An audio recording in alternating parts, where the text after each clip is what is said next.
So today, our lesson is about the sufficiency of God. The sufficiency of God. Yan. Okay. Punta muna tayo doon sa meaning ng sufficiency. Anong ibig sabihin ng sufficiency? From the root word na sufficient. Sufficiency means, sa Tagalog po, ito'y kasiyahan. O to make the point direct doon sa ating lesson talaga, kasapatan, kahustuhan, o kakayahan. So, dyan ho, ika nga naglalaro yung kahulugan ng English na salitang sufficiency. Ano po? At kasapatan ng Diyos, kahustuhan ng Diyos, kakayahan ng Diyos. Okay, let's look on the meaning. Sufficiency as a noun, the state or fact of being sufficient. The state or fact of being sufficient. Adequacy. Ibig sabihin, sapat. Sufficient. Sapat. Kumbaga sa kanya, hindi bitin. Ano po? Kumbaga sa nakain, sabi nga ng mga bata, butchog. Butchog, sabi ng bata noon doon sa libho. Ako ikay butchog. Bata pa kasi siya noon, di pa niya may bigkas yung busog. Kung may diferensya siguro siya sa S. Okay, kay butchog. Yun ang ganyan ko na eh. Number 2, sufficient. Number or amount, enough. So pagdating sa bilang, enough, husto. Yan. So halimbawa, 10 yung kailangan. 10, talagang husto. Yan. Pagdating sa bilang, Number 3, adequate provision or supply, especially of wealth. Ito po yung mga pakahulugan ng salitang sufficiency. Sapat na supply. Ano ho? Sapat na supply ng anumang bagay. Pagdating sa yaman, material, ibig sabihin ng sufficiency, may kasapatan. Sa Libya, yung problema sa Libya ngayon, no sufficiency. Kung napapanood nyo yung mga nasa border, I hope nanonood kayo ng balita para na ipapanalangin din natin. Kahit hindi naman po pang iglesyang usapin yung nandun, pwede naman nating ipag-pray. Awawa po yung mga tao. Sabi nila, nung in-interview isang Bangladesh, no food for 3 days, no water for 3 days. Sabi nila, uy, kawawa. So you cannot see sufficiency on that kind of situation. Pag sinabing sufficiency, yung katulad nung naranasan ng mga Pinoy na isinakay sa cruise, yung ika nga, first class accommodation pa, yun. Pwede natin sabihin na sufficient sila doon. Busog. First class ang service. No? Tapos yung iba, nabigyan pa yata ng bagong trabaho. Yan eh. So, yun po. Yun ang ibig sabihin ng sufficiency. Now, let's look on the meaning of self-sufficiency. Nakita natin yung sufficiency, yung kasapatan, kahustuhan. By the way, a good day to all sa ating mga nasa internet. Magandang araw sa inyo. Ang topic po natin ay sufficiency of God. I hope saan man kayo nandyan sa ibang bansa, you are also experiencing the sufficiency of God. Okay, let's go on the meaning of self-sufficiency. Self-sufficiency.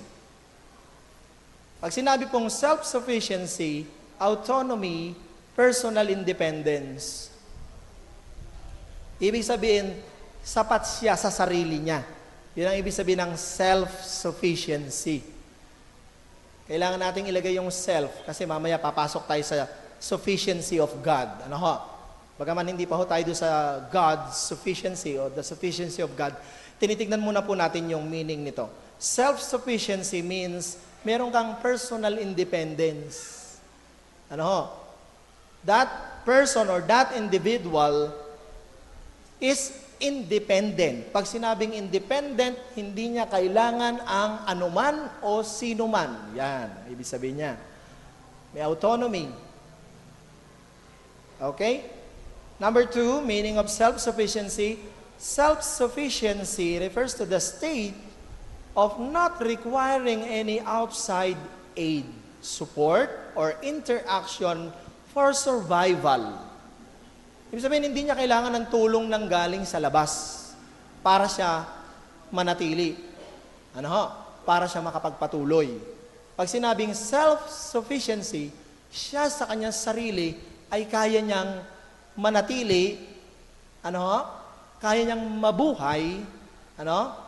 Na walang tulong o hindi nangangailangan ng tulong o suporta galing sa labas.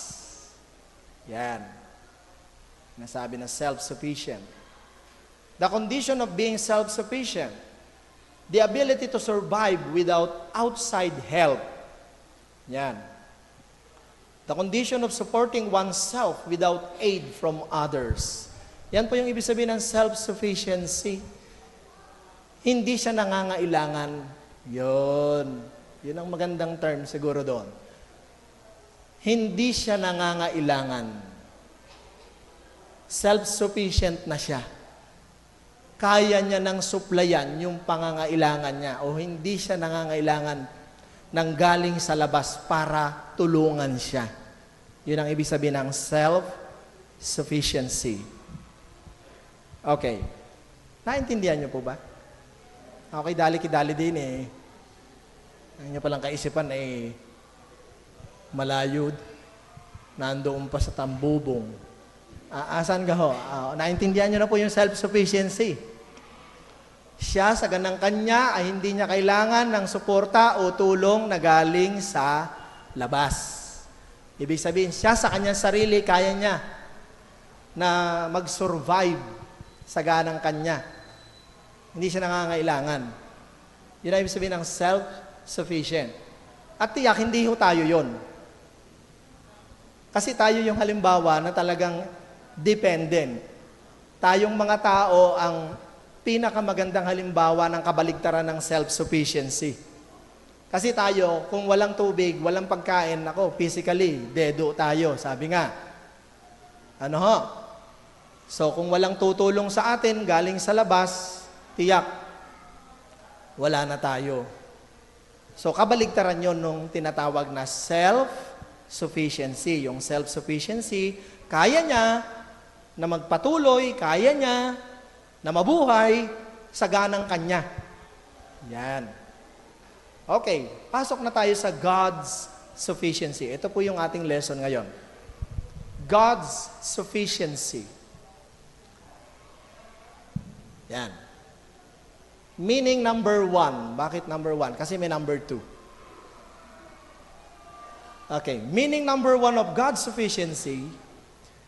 The sufficiency of God means that God is totally complete within Himself. Ang Diyos ay kumpleto sa Kanyang sarili. He does not need any aid from outside. Siya'y kumpleto na. Hindi ho siya bubuuin pa. Siya ay buong-buo na. Yan, ang ibig sabihin nun. Pagdating sa Diyos, God's sufficiency means He is totally. Pag sinabing total, ay talagang lahat. Sa kalahat-lahatan niya bilang Diyos, siya'y kumpleto na. Yan.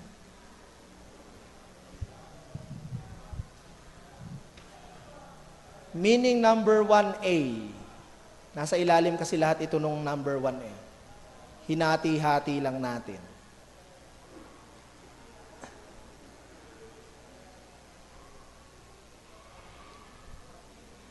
Okay? Dagdag doon, ibig sabihin sa mababaw na ilustrasyon, God doesn't need food. Hindi kailangan ng Diyos ng pagkain. Hindi kailangan ng Diyos ng tubig, hindi niya kailangan ng bahay, hindi niya kailangan ng tamang temperatura para mabuhay, hindi niya kailangan ng medisina, hindi niya kailangan ng anumang bagay para magpaganda ng pakiramdam niya o magpatuloy siyang nabubuhay. Yun po ang ibig sabihin ng complete totally complete in Himself. Hindi niya kailangan ng mga bagay na ito para siya mabuhay. Ngayon, taking to consideration yung banat ng mga iglesia ni Manalo kay Jesus Christ, na lagi nilang logic na ginagamit, kung si Kristo'y Diyos, bakit kailangan niya bakit siya nauhaw? Bakit siya nagutom? Bakit siya napagod? Kailangan niya matulog. Ay hindi nila iniisip na nung panahon na siya ay nandito sa lupa, He dispossessed Himself of His nature as God pagdating sa tinatawag na self-sufficiency. Kasi ang Panginoong Jesucristo nung nagkatawang tao, He really became man. Amen. Bagaman ang pinagkaiba natin sa Kanya, tayo'y makasalanan, siya po ay hindi. So yun yung sagot sa lohika. Kaya kung kayo may nakausap na ganyan, ang laging itinutundo sa Panginoon ay hindi siya Diyos dahil siya'y nauhaw. Teka, sagutin nyo ng ganito. Nasa anong kalagayan ba si Jesus Christ nung siya'y nauhaw? Siya ba'y nasa kalagayan bilang isang malwalhating Diyos? Bagaman yung kapangyarihan niya bilang Diyos ay taglay pa rin niya kasi nagpagaling Walang kayang magpagaling ng katulad ng ginawa ng Panginoong Hesus. Kahit saan po. Walang katulad niya. 4 na araw na nakalibing, nabuhay pa. How come? So, yan po, ang Panginoong Diyos ay self-sufficient. Hindi niya kailangan ng pagkain, inumin, na katulad natin, kailangan natin ito para mabuhay. Pero siya hindi. Meaning 1B, He does not require anything or anyone in order for Him to continue being God. Sa Tagalog, ang ibig sabihin niyan, hindi niya kailangan ng anuman, hindi niya kailangan ng sino man para siya manatiling Diyos. Ibig sabihin, dalhin na natin doon sa creation, na kung saan doon nagsimula ang lahat dito sa mundo, pati tayo. Kahit na tayo hindi pa nililikha, kahit na ang mundo ay hindi pa nalilikha, siya pa rin ay Diyos. Hindi niya kailangan ng mga bagay ng mundo na nakikita natin ngayon. Hindi niya rin kailangan ang sino man para manatili siyang Diyos. Siya ay Diyos kahit wala tayo. Siya ay Diyos kahit wala ang mga bagay dito sa mundo. Yun po ang ibig sabihin nito. God is complete in and of Himself as there is nothing He needs or ever will need. He is perfectly complete within His own being. Yan po yung sufficiency of God. Ibig sabihin kahit wala ka, kahit ako wala, andyan pa rin ang Diyos. Hindi ba yung parang ideya na pag wala na tayo, di wala na siya, kawawa na siya. Hindi ganun. Pag sinabing self-sufficient, He can survive by Himself. He don't need the help from outside thing or anyone para siya manatiling Diyos. He is a self-sufficient God. Meaning 1D. Ba't nag-B ulit? God does not need man to worship and praise Him. The Bible says that God has beings in heaven that worship Him day and night. Nothing or no one can be compared to God. If you choose to reject Him, He is still God. If you mock Him, He is still God. Yan po. Na para bagang ang ideya ganere. Siya ba'y Diyos pa rin kahit walang taong nasamba? Yes. Kasi wala pa naman ang tao, may mga sumasamba na sa Kanya noon pa. Yung mga anghel, At kahit hindi pa niya nilalang ang anghel, hindi niya kailangang sambahin siya ng mga anghel para masabing Diyos siya. Diyos na siya. Hindi natin alam kung kailan nagsimulang lalangin ng Diyos ang anghel. Pero kahit hindi pa niya nalalalang ang mga anghel na unang sumasamba sa kanya sa langit, siya pa rin ay Diyos. Okay? At ang sabi doon sa huli, kahit pa ang tao sirain siya, i-reject siya, hindi siya tanggapin ng tao, siya pa rin ay Diyos. Walang nababawasan sa Kanya. Walang nawawala sa Kanya. Self-sufficient po siya.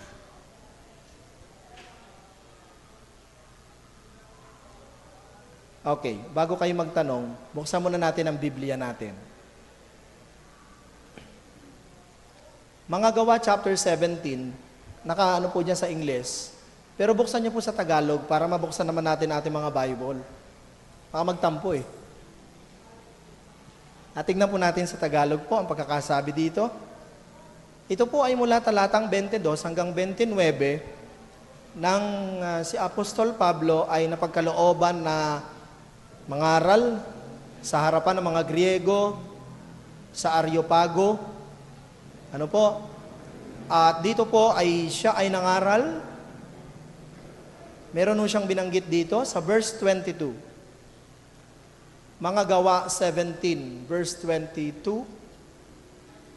At tumindig si Pablo sa gitna ng Areopago at sinabi, kayong mga lalaking taga-Atenas. Kasi po ang mga Griego po, marami po sila mga Diyos-Diyosan. Diyan po nanggaling yung Greek mythology. Zeus. Ano? Yung mga napag-aralan natin nung high school, kung inyong naalala pa. Naalala ko lang si Mercury. Kasi naging Mercury drug. Yun lang ang naalala ko. Tsaka si Zeus. Siya gayong may buhat ng mundo. Siya nga ano. Si Atlas. Ayan, si Atlas. Kalawang ng ating mga memorya. Okay. Ngayon, nangaral po siya dito. Sa lahat ng mga bagay na napapansin kong kayo lubhang relihiyoso. Sabi ni Pablo. Verse 23. Sapagkat sa aking pagdaraan at sa pagmamasid ng mga bagay na inyong sinasamba, ay nakasumpong din naman ako ng isang dambana na may sulat na ganito, sa isang Diyos na hindi kilala. Yaon ngang inyong sinasamba sa hindi pagkakilala, siya ang sa inyo'y ibinabalita ko. Ang galing ni Pablo, ano? Ang Diyos na gumawa ng sanlibutan at ng lahat ng mga bagay na naririto, siya, palibhas ay Panginoon ng langit at ng lupa, ay hindi tumatahan sa mga templong ginawa ng mga kamay. Ni hindi rin naman pinaglilingkuran siya ng mga kamay ng mga tao, na para bagang siya ay nangangailangan ng anumang bagay. Yamang siya rin ang nagbibigay sa lahat ng buhay at ng hininga at ng lahat ng mga bagay. So pansinin niyo po dyan yung sinabi ni Apostol Pablo, na ang Diyos na kanyang ipinapakilala ay hindi pinaglilingkuran ng mga kamay ng mga tao na para bagang siya'y nangangailangan. Kasi ang naging dating ng mga Griego ganito, yung kanilang Diyos-Diyosan, palibhasa ngay may kamay na hindi makahawak, may paa na hindi makatapak, kailangan sila, yung mga Diyos-Diyosan nila ilagay sa level na lugar, kailangang ilawan sa gabi para lumiwanag. Ano ho? Kailangang alayan ng alayan para sumaya. Ano ho? Pero sabi ni Pablo, hindi ganyan ang Diyos na para bagang kailangan niya tayo. Kailangan niya yung ating paglilingkod. Yan. Hindi siya nangangailangan. Diyos siya. Kahit hindi mo siya pagsilbihan, siya'y Diyos. Yan. Kahit hindi mo siya alayan, Diyos pa rin siya. Hindi katulad ng mga Diyos-Diyosan noon, nakikilala lang na Diyos yon. Pag nakita na lang may mga prutas-prutas doon, may mga bulaklak doon sa tapat ng rebulto na yon. Naku, yun, Diyos-Diyosan yun. Diyos yun. Hindi po ganun ang Diyos. Hindi po siya nangangailangan. Siya pa nga ang nagbibigay ng hininga at buhay. Okay? So, yun po yung magandang sinabi dito. As though He needed anything, seeing He giveth to all life and breath and all things. Okay. Mga awit po. Mga awit. chapter 50, verse 10. Psalms chapter 50, verse 10. Ito po ang sabi ng Panginoon. For every beast of the forest is mine, and the cattle upon 1,000 hills. I know all the fowls of the mountains and the wild beasts of the field are mine.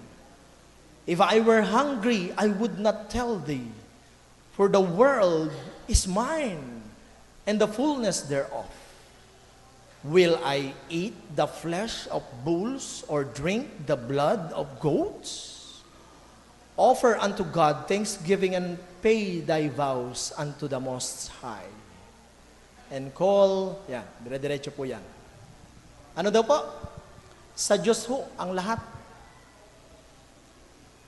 Sa Diyos po ang lahat. Ibig sabihin po, mga minamahal, bagaman meron tayong ginagawa ng mga paghahandog, meron tayong sinasabi, ibibigay ko ang buhay ko sa Diyos. May paghahandog tayo financial, may paghahandog tayo material. Pagagamit ko to sa Panginoon.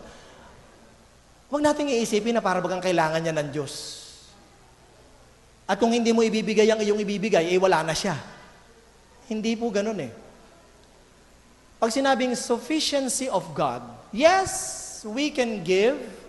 Yes, we can give our life, our talent, our tithes, our treasures, our time.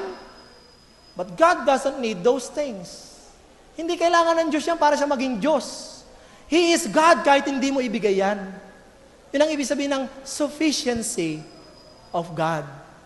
Kasi minsan po, sabihin na natin, minsan nakakadama tayo ng ganon bilang tao. Ay, ang dami ko nang binigay sa Diyos, sa church, di ba? Para bagang ang dating, utang na loob pa ng Diyos sa iyo o sa akin, yung binigay mo. Pero sa totoo, sa Kanya yan. Siya ang nagbibigay ng buhay sa iyo at sa akin. Kaya tayo nakakapagbigay. Hindi niya kailangan yan, bigay niya nga sa iyo yan eh. Minsan kasi doon kung gumagapang si pride, si yabang, na kunyapat marami nang ginawa, marami nang nabuhos na oras, pagod, lakas sa Diyos. Ay, kala mo kung sino na mag-isip. Abay, kung wala yung church na yan. Ay, ako nagbigay ng mga ilaw na yan. Yan, yung PowerPoint na yan, ako nagbigay niyan. Yung barong ni Brother Joseph, ako nagbigay niyan. Yung mga desk na yan, ako nag-contribute dyan. O, sabi ni Pastor, mag-aambagan ng lote. Abay, ako'y magbibigay diyan. Na para bagang kailangan tayo ng Diyos at yung ating ibibigay ay kailangan ng Diyos at kung hindi natin ibibigay sa Diyos yan, ay siya'y wala. But that is not so. Hindi ho ganyan ang Diyos. God is sufficient in Himself. He can survive by Himself. He doesn't need anything or anyone outside of Him para siya maging Diyos. Kaya minsan iniisip natin, ay, ang laki na lang naibigay ko sa church. Kahit pa sabihin natin church ang tawag natin. But you did not give it to the church. You give it to God. Huwag nating hayaang gumapang sa isip natin yung ganong yabang. Yung ganong paghahanap ng balik. Ano po? Hindi po yan. Kailangan ng Diyos. Para siya maging Diyos. Siya'y Diyos kahit hindi mo pa yan ibinibigay. Siya'y Diyos kahit wala ka pa at wala pa ako. Siya'y Diyos mula ng walang hanggan hanggang sa walang hanggan. God is sufficient. Sapat at husto ang Diyos sa Kanyang sarili. Tanong po, bago tayo umusad sa pangalawang meaning,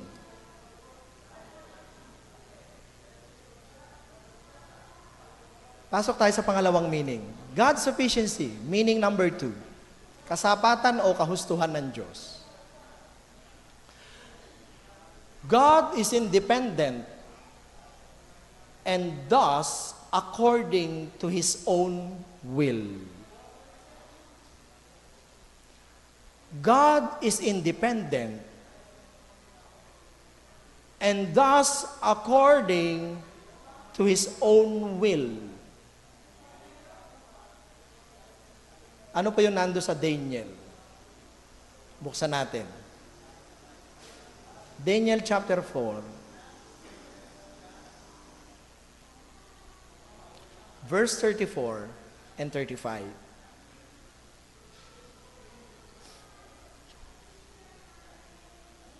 At sa katapusan ng mga kaarawan, akong si Nabucodonosor ay nagtaas ng aking mga mata sa langit, at ang aking unawa ay nanumbalik sa akin, at aking pinuri ang kataas-taasan, at aking pinuri at pinarangalan ko siya na nabubuhay magpakailanman. Sapagkat ang kanyang kapangyarihan ay walang hanggang kapangyarihan, at ang kanyang kaharian ay sasalit-saling lahi. At ang lahat na mananahan sa lupa ay nabilang sa wala, at kanyang ginagawa ang ayon sa kanyang kalooban. Nandun po yun, napapaloob. He do it according to His will sa hukbo ng langit at sa mga mananahan sa lupa, at walang makahahadlang sa kanyang kamay o makapagsasabi sa kanya, anong ginagawa mo? Ano pong ipinapakita po dito? Yung kahustuhan ng Diyos pagdating sa kanyang kalooban. Ano po? Ibig sabihin, ang Diyos po, hindi niya kailangan ng impluwensya natin para sumunod siya. Hindi niya kailangan yung impluwensya natin para sumunod siya. Ano po? Siya ay husto sa kanyang kalooban. Kaya nga ang panalangin ng Panginoong Hesus nung siya nasa Getsemane, hindi ang kalooban ko, kundi ang kalooban mo ang masunod. Ibig sabihin, kahit na may gusto ang Panginoong Jesucristo, sabi niya, Ama, kung ibig mo, lumampas sa akin ang sarong ito. Ngunit hindi ang nais ko ang mangyari, kundi ang iyo. Minsan sa ating mga pananalangin, merong mga panalangin tayo na sabihin na natin talagang nangyayari. At meron namang mga panalangin tayo na hindi nangyayari hanggang sa ngayon. Ang tanong lagi doon ay yung kalooban ng Diyos. Sabi ng iba, kasi ito pagsasamahin natin dito yung kabanalan at yung sovereignty of God. May nagtanong minsan, kung ang Diyos ay banal, bakit ang mga masasama ay pinapatagal pa ang buhay? Ewan ko kung naitanong na rin sa inyo. Bakit yung bagang yung hindi masasama, madaling mamatay? Ang sakit naman noon. Pag kayong pinagsabihan, bakit yung mga mababait, madaling mamatay? Buhay pa tayo. Nakukuha nyo? Ibig sabihin, no? Sige, siguro malayo pa ang inyong kaisipan. Baka nasa Santa Rita pa. Minsan nasasabi, may nagtanong na gano'n, kung ang Diyos ay banal at siya'y makapangyarihan sa lahat, bakit hindi niya agad pagtitirisin yung mga kriminal na yan, yung leader na yan diyan sa bansang yan, na pumapatay ng mga tao ngayon, bakit di buhay pa? Yun ang tanong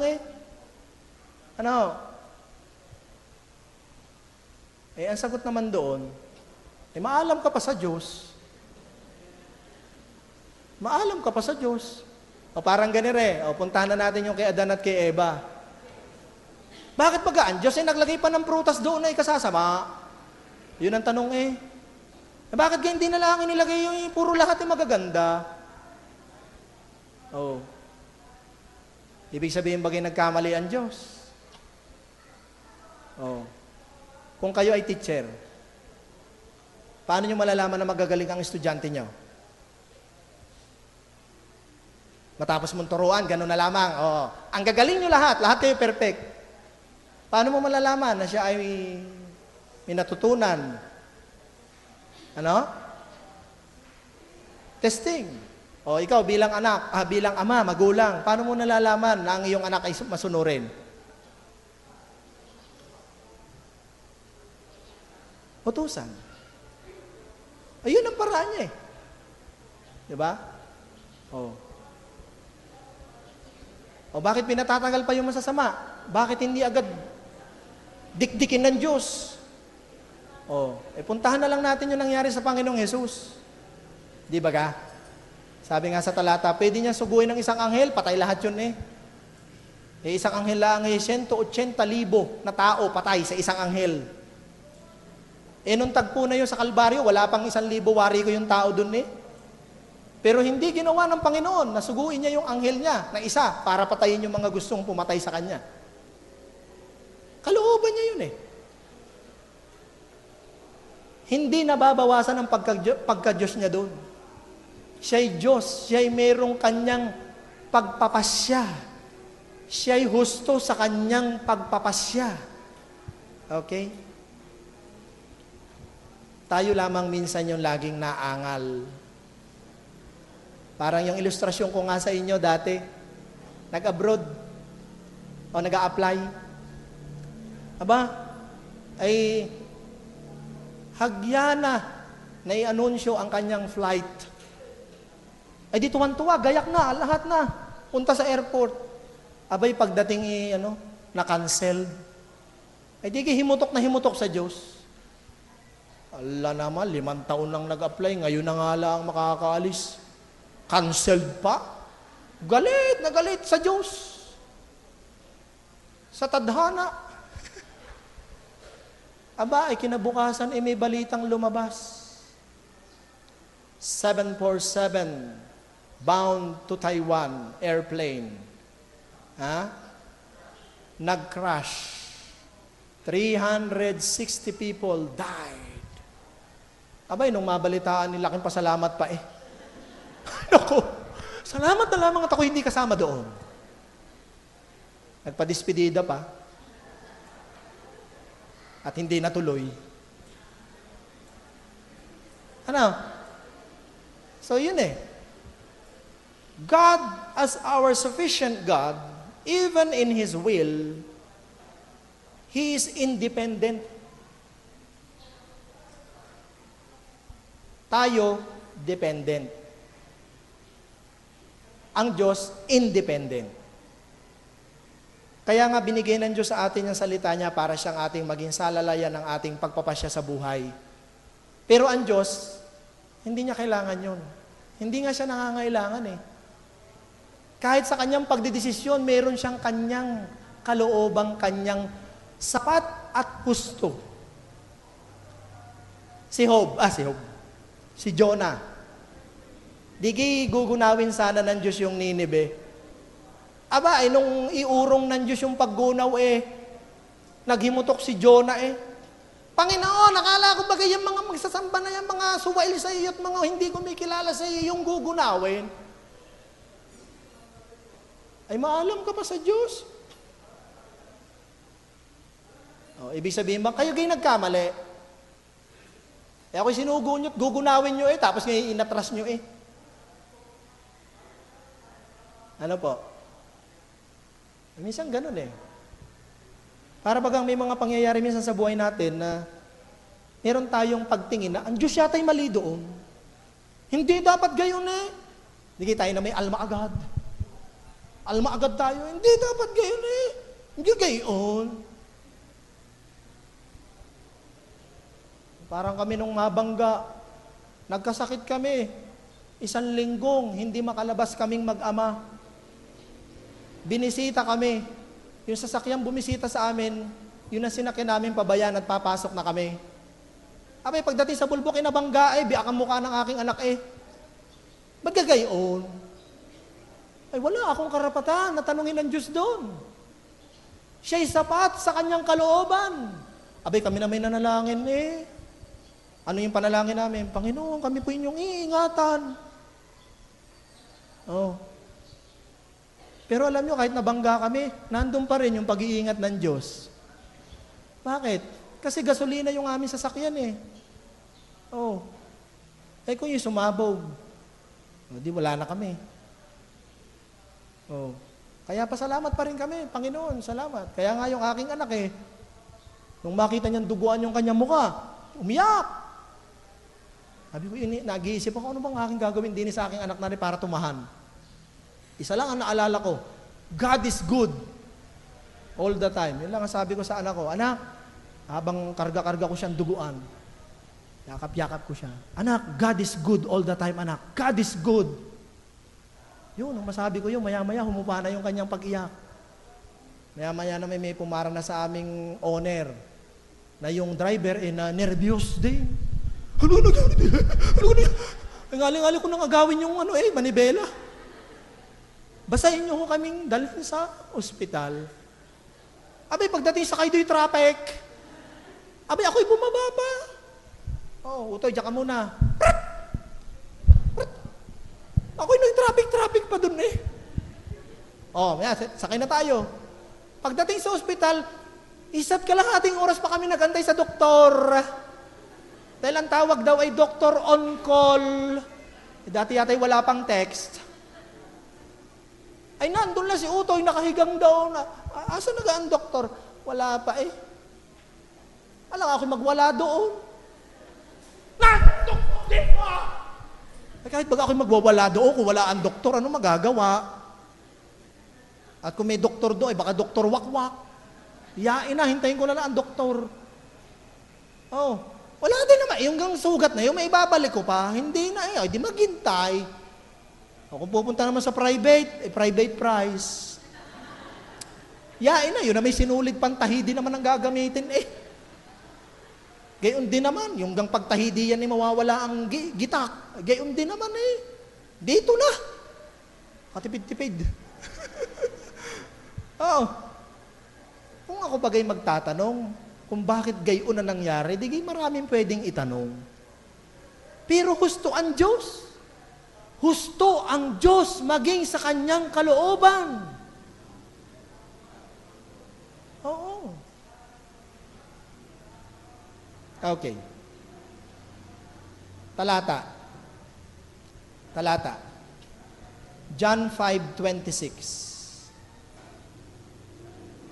John 5:26. Anong sabi po dyan? For as the Father hath life in Himself, so hath He given to the Son to have life in Himself. Ang Ama ay may buhay sa kanyang sarili, ang Anak ay may buhay din sa kanyang sarili. Anong ibig sabihin doon? Talagang independent po sila. Independent. Tayo na mga tao, sa totoo lang, we are very, very dependent. Kasi yung katawan na lang natin wag na tayong lumayo doon sa mga kung ano-ano mga nangyayari. The very life that we have, yung hangin na nasisinghot natin, yung puso na tumitibok, sabi ko nga sa mga bata sa academy, yung puso natin may baterya. Di ka sabi lagi, yan yung organ na nagpa-pump. Alam natin yung idea ng pump. Para magtumakbo yung pump sa tubig, either yan ay mechanical pump, or electronic or electrical pump. It will not pump in itself.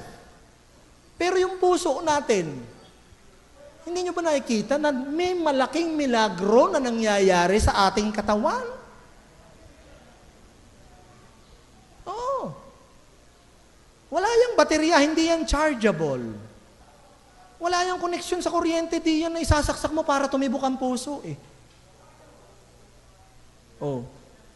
Sino nagpapatibok niyan? Ang Diyos.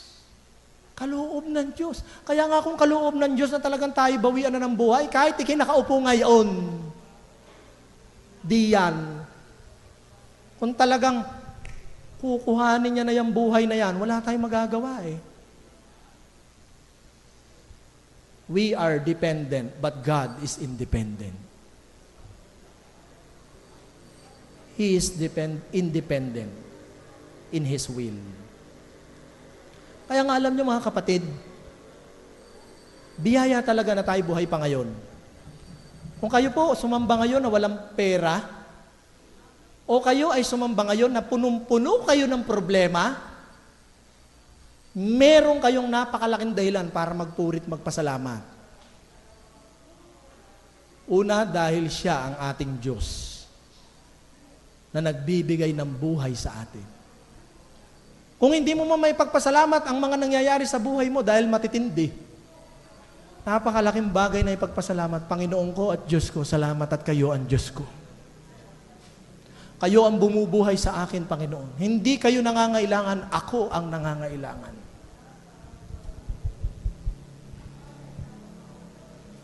Minsan kasi tayo mga tao, palibasa ngay hirati na. Basta ako'y buhay, malakas. No problem. Na hindi ina-acknowledge na ang Diyos talaga ang source ng ating hininga at buhay. Na kung wala ang biyaya at dakilang kaloob niya sa ating mabuhay, wala na tayo ngayon. Okay? Kaya nga ako yung magpatiwakal, hindi naman o sinasabi na mortal sin, wala namang mortal sin. Pero wag niyo hong gagawin yun, mga minamahal kong kapatid. May bukas pa. Kasi kahit Kristiyano, nakakapag-isip din magpakamatay. Meron na ako mga kapatiran natin na counsel. Alam mo kapatid, muntik na ako magpakamatay. Talaga? Kasi ako'y tama nga naman nga. Kahit Kristiyano'y nakakapag-isip din. Tao tayo eh. Yan yung ating limitasyon. Yan yung tinatawag na dependency natin. Pero mga kapatid, sana wag mangyari. Hayaan natin yung natural na pagkuha ng Diyos ang mangyari. Oo, wag. So, kahit na anong problema, wag.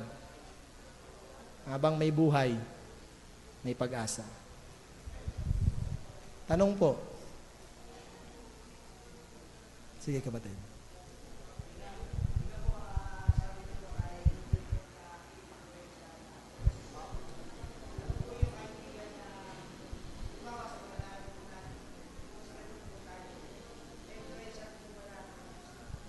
Okay. Sa panalangin po ba natin na influensyahan natin ang Diyos? Actually, ang Panginoon po, meron ng sinabi na ano man ang inyong hingin, ibibigay. Meron na siyang ganong katangian. Siya yung Ama na hindi katulad ng Ama sa lupa, na kapag humingi ng tinapay, bato ang ibibigay. So sa pananalangin po natin, parang ang dating, parang na-impluwensyahan ko ang Diyos. Pero hindi eh. Dahil yun ay kaloob pa rin niya. Parang dating lang ay parang na-impluwensyahan natin. Pero doon sa bagay na yon, nandun pa rin yung kanyang kaloob. Sa tayo'y manalangin at hindi niya kaloob, hindi niya ibibigay. Kaya nga may mga prayer tayo na unanswered. Actually, all prayers are answered. Ano po yung answer? Yes, I will give it. Wait, I will give it. Ano pa? Hindi no. Ang sagot ng Diyos, I have something better. Meron akong mas magandang ibibigay. Yun po eh. So merong sagot lahat ang Panginoon. Okay. At pag pinag-aralan natin ang Diyos sa kanyang pagka-Diyos, malawak po eh. Siya'y Diyos ng awa. Ano ho? Siya'y maawain. Pero papasok pa rin yun yung tinatawag na sovereignty of God. Na ang Diyos ang makapangyarihan sa lahat. Ano po? May mga cases na katulad nung Noah, ultimo sanggol noon, lunod. May mga nagtatanong, hindi po ba naawa ang Diyos doon? So, asan doon yung awa? Parang wala. Pero nandun pa rin ang awa. Ay may tinira eh. May tinira. Isang pamilya. Nandun pa rin yung awa. O katulad ngayon, may awa ba ang Diyos ngayon kahit na naghihirap ang ating mundo? Gumugulo? Meron pa rin. Andito pa rin ang awa ng Diyos. So iniisip kasi natin, parang ang dating doon, Parang nagkamali yata ang Diyos doon. Pero hindi po. Sufficient po ang Panginoon. Ang Diyos ay husto sa kanyang sarili. Opo. Okay, tayo po'y manalangin. Let's pray. Dakilang Diyos na nasa langit, Panginoon, ang aming pong topic ngayong buwang ito ay tungkol sa kasapatan ninyo. Panginoon, isa sa nagiging tuligsa sa inyo ngayon ng mga taong hindi naniniwala sa inyo at minsan nagiging batong daya din ng dyablo sa amin na inyong mga anak, ay pumapaloob sa kakulangan ng malinaw na kaalaman tungkol sa inyong kasapatan. Malimit kami ng mga tao, kami ay mapagtanong. Kami ay murmurs. Maangal po kami. Pero ito po ay bunsod ng aming pagiging makasalanan. O Diyos, sa aming pag-aaral na ito, sana po, kung meron man o kayong nasusumpungan sa amin, bilang mga kapos na tao, limitado ang kalagayan. Sana, Panginoon, sa aming paksang ito ay kami po'y inyong tutulungan. Na aming makita ang inyong kasapatan, na kayo bilang aming Diyos ay hindi nangangailangan. Kami na mga tao ang nangangailangan. Kayo na Diyos ay hindi nangangailangan sa tao. Kami na tao ang tunay na nangangailangan sa inyo na Diyos.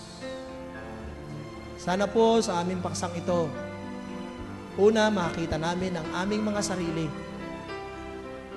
na wala kayong utang na loob sa amin. Kami ho ang may utang na loob sa inyo.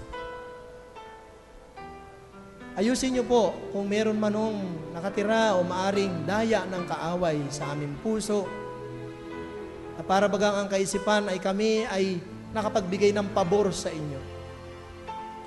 O Panginoon, kayo ay Diyos na husto sa inyong sarili. Kahit kami ay wala, kayo pa rin ay nananatiling Diyos. Sana, Panginoon, wag naming makita ang aming mga sarili na para bagang kami ang may dahil kung bakit ikaw ay Diyos. Sana ang makita namin, kaya kami naging ganito ay dahil mo na aming Diyos. Kaya kami buhay at malakas, nakakapagpatuloy ay dahil ninyo na aming Diyos. So Diyos, pagpalain niyo po kami at patatawarin niyo po ang mga hindi tamang kaisipan, kalooban, at nawa, Panginoon Diyos, tutulungan niyo kami sa aming mga hinaharap na paksa. Samahan niyo po kami at nawa, O Diyos, kayo po ang aming maitaas sa aming mga pag-aaral ngayon. Ama, ang lahat ng ito ay aming samot dalangin sa inyo sa pangalan ng Panginoon Kristo.